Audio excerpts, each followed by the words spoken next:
And everyone, we are here today for yet another reason that I am hashtag still alive.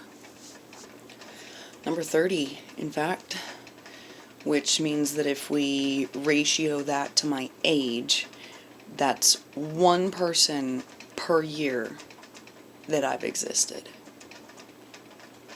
And I'm still not even close to done with this list. That's such an amazing feeling. So, just keep watching and sharing. It could save someone's life today. So, for this one, it's fitting to be number 30 because this person is a huge piece of my life. I met him when I was 10 and he was 7. And our parents got married to each other that year. Surprise! It's my oldest little brother. Which means that yes, he's been part of and helped through many of the pains growing up. And I was there for most of his as well. And as kids, we were incredibly close. But in high school, we had begun to drift apart, growing into different people with different interests and different friends. And that was okay. We were still fam, no matter what. Always. And yes, that means that he has saved my life on a few different occasions just by being there. But I want to tell you guys about the one in high school. The one that I bet he doesn't even realize or fully remember or... So, entering into senior year, I had by this point dealt with the breakup from my first girlfriend, which was completely devastating, and I spiraled really hard. And I hadn't fully recovered from it when I started dating second girlfriend, and then ended up finding out that her and the first girlfriend were messing around.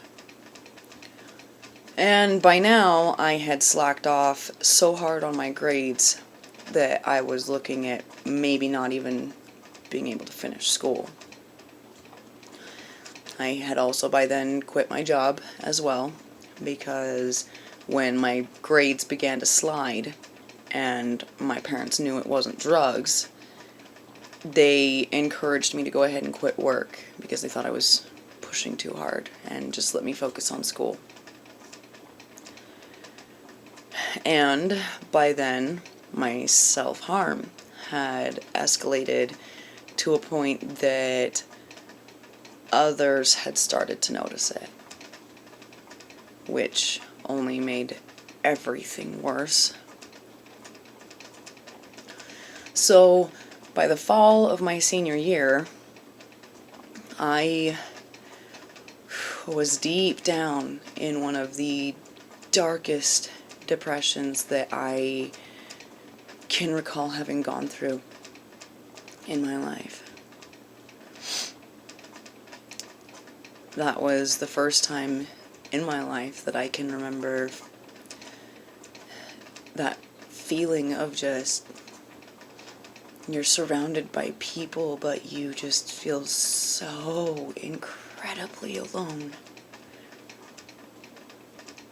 And suicide quickly became a desire that I could almost taste. And it stayed with me, like I was breathing it in every day. Me and my brother had been talking one night, and I don't recall if I had told him why I was so down and out lately. I don't remember what we were talking about. But I remember he asked me to go with him the next day at school and sign up for the wrestling team. He said he thought it could be a good way for me to release the rage. And I'm pretty sure I just kind of shrugged and didn't really put much thought into it. Didn't really get excited about it.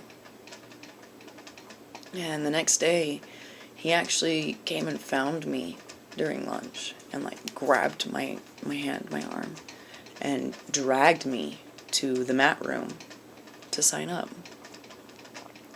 I tried to fight him a little once we got there, saying how I wasn't sure and blah blah blah.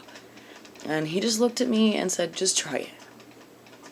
If you hate it, you know you can quit. But just try it. And then he wrote my name on the paper in my weight class for separation.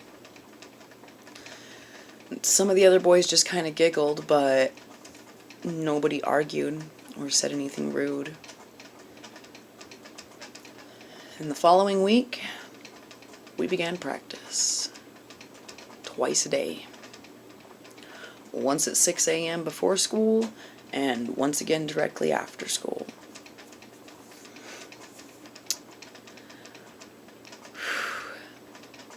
And guess what?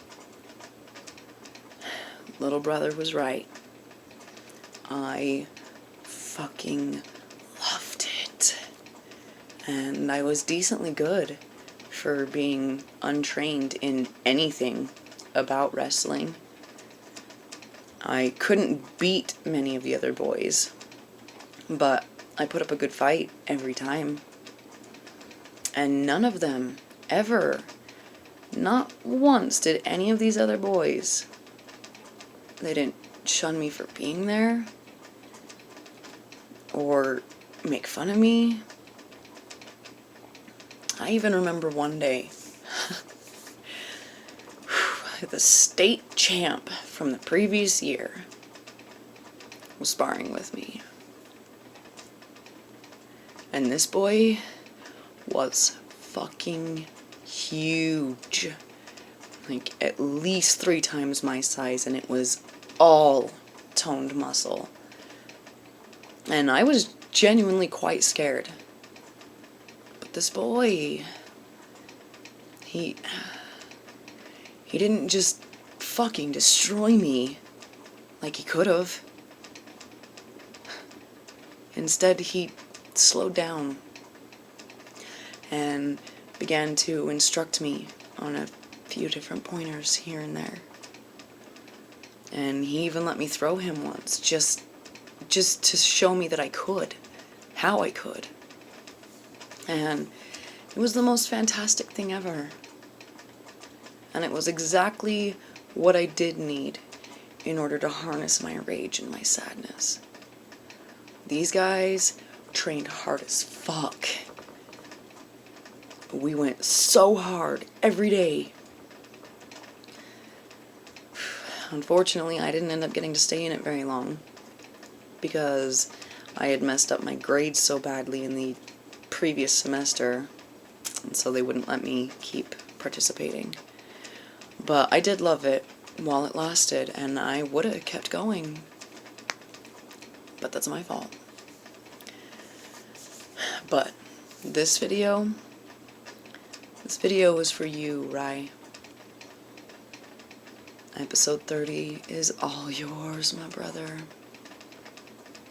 Not just for being a good sibling and being there with me through so many of the shitties of our childhood, but not just for being my comrade and my teammate, not just for being my brother, but because of that day. Whether you knew it or not, you metaphorically dove headfirst into that weightless water that surrounds me, and you forcibly pulled me back out of it. You've always been a hero to me, and even though we rarely get along and don't really care for each other's way of life, you will always be my brother. And I will always have your back because you saved my life. And I am here today because of you. Because who you are and everything about you is valuable and important in this world. You matter, bro. You will always matter. Episode 30. Ryan.